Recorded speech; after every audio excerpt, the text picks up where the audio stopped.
In this video, we'll talk about overproduction and selective pruning as a developmental strategy.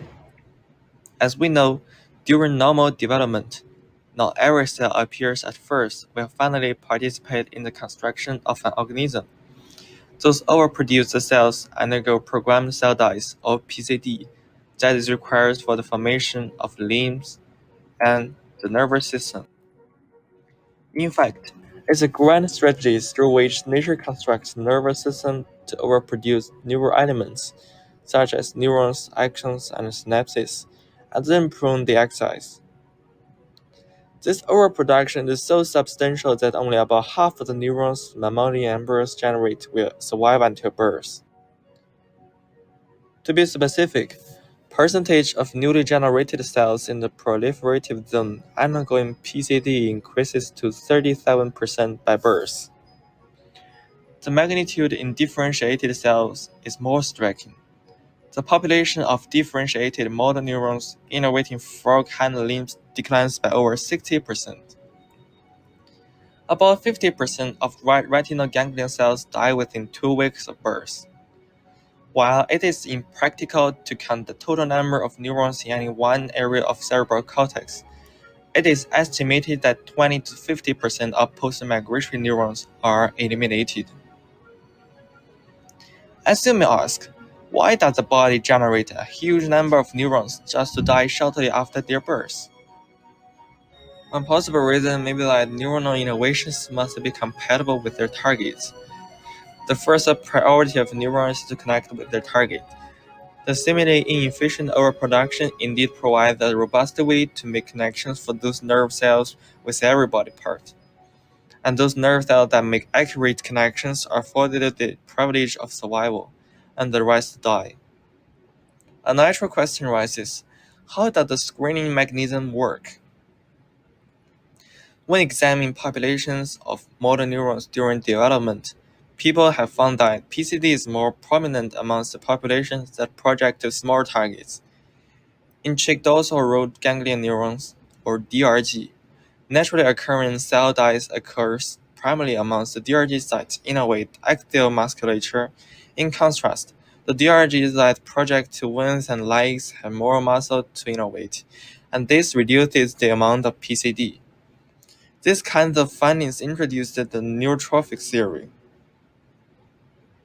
The Nobel Prize laureate Rita Levi-Montalcini discovered target-derived nerve growth factor to contribute to DRG neuron survival by suppressing their PCD. Her work strongly validates the compatibility assumption. The destinies of some populations of neurons are activity-dependent, suggesting that the overproduction strategy endows the developing nervous system with high plasticity and adaptivity. In the CNS, when removing an efferent projection, PCDs in the target will be elevated.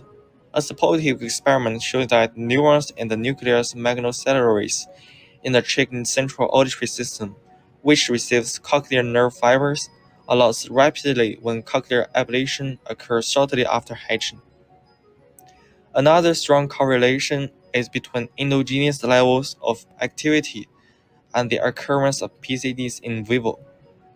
The superficial lamina of motor cortex displays 4 times greater PCD than somatosensory cortex, and this greater cell dies is associated with lower levels of spontaneous activity in motor cortex. These activity-dependent survivals are postulated to shape the nervous system according to early environment it faces to. Besides the assumptions above, the overproduction strategy is likely a stopgap measure limited by the developmental patterns.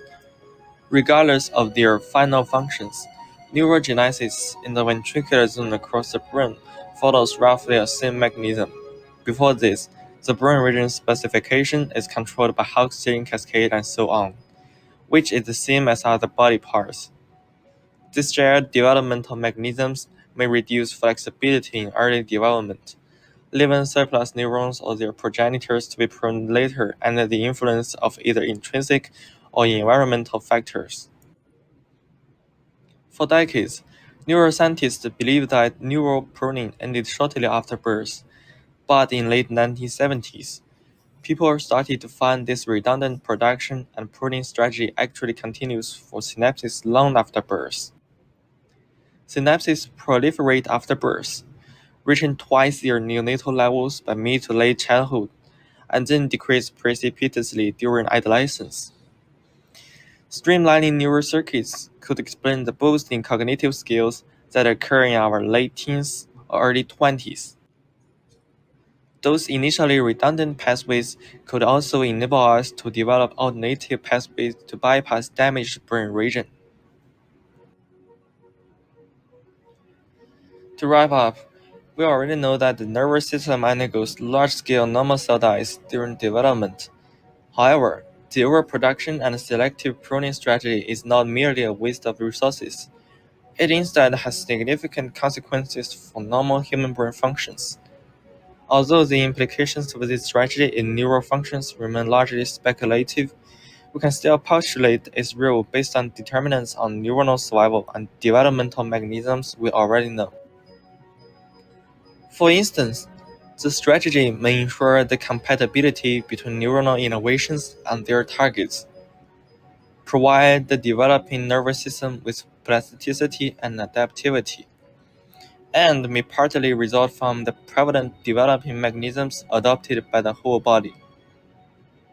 The same thing on synapses may lead to abundant cognitive abilities and compensate for neural damage. Besides, the strategy may also contribute to morphogenesis and sexual dimorphism of the nervous system.